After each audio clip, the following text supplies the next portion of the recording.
An original podcast from podlatino.com.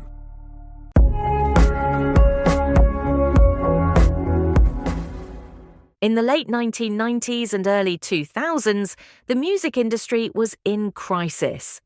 CD sales, once a golden river of revenue, were collapsing under the weight of piracy.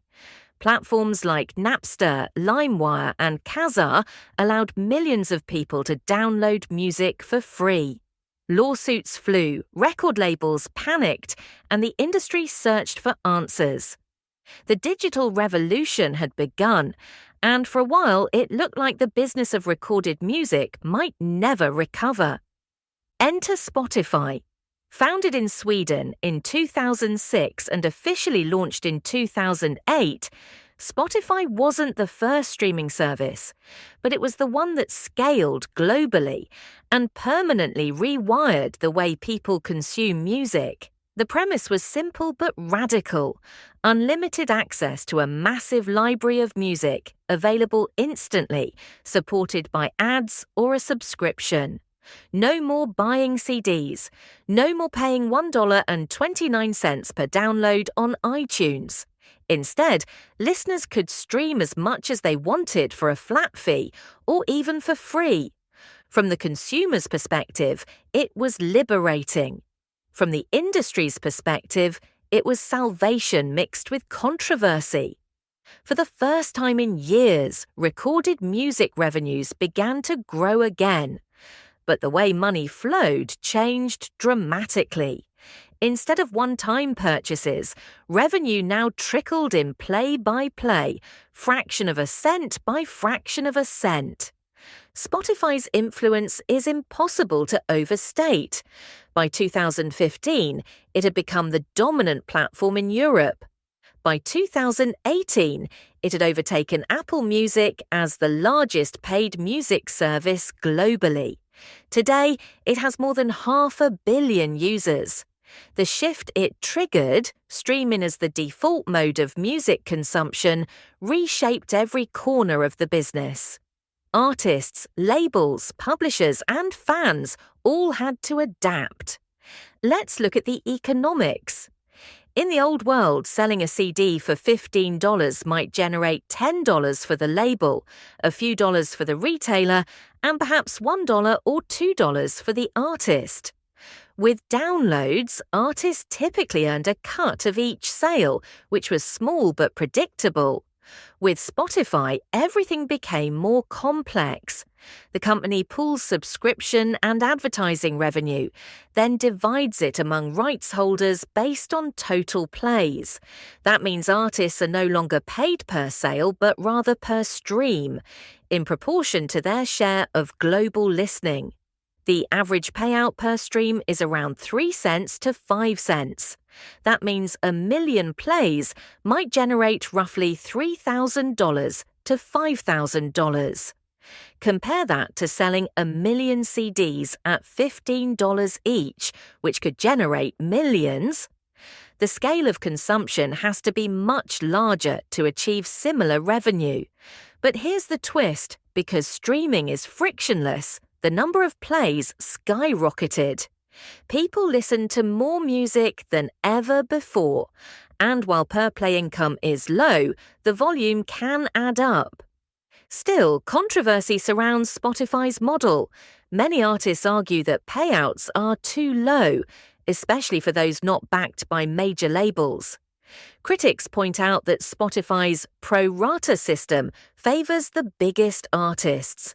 If Drake gets 5% of all plays in a given month, then 5% of all subscription revenue flows to his rights holders. That means niche artists lose out, even if their fans are dedicated. Some advocate for a user-centric model, where each listener's subscription fee is divided only among the artists they actually stream. Another massive change Spotify introduced is the power of playlists. In the old world, radio DJs and music television had gatekeeping power.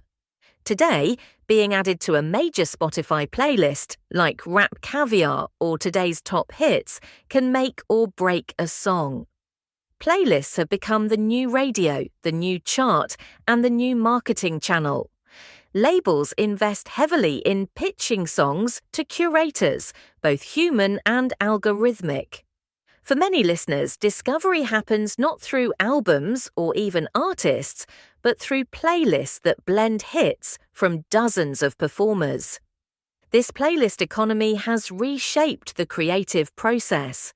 Some artists admit tailoring songs to maximize playlist potential, shorter intros, instant hooks, and tracks under 3 minutes to encourage repeat streams. The art bends to the economics, just as it did in the days of radio singles. Spotify has also become a data powerhouse. Every play is tracked, every skip measured, every playlist placement logged. For artists and labels, this data is gold. It reveals where fans are, what they like, and how they listen. For Spotify, it's a competitive advantage, fueling recommendation algorithms that keep users engaged. For artists, it's a double-edged sword.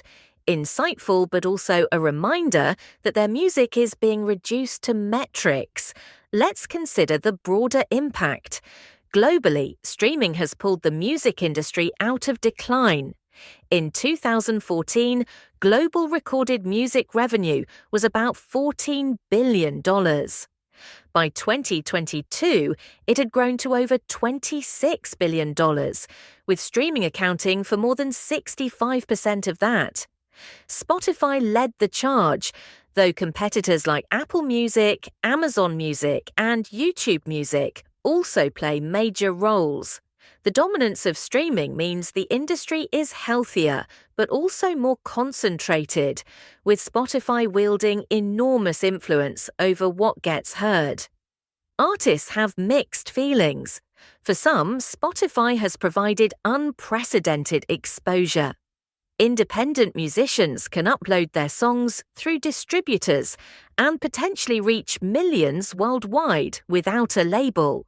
Stories of artists breaking out from Spotify alone abound, like Clairo, who went from bedroom pop to festival stages thanks to playlist placements. For others, the platform feels exploitative, delivering pennies while investors and executives reap billions.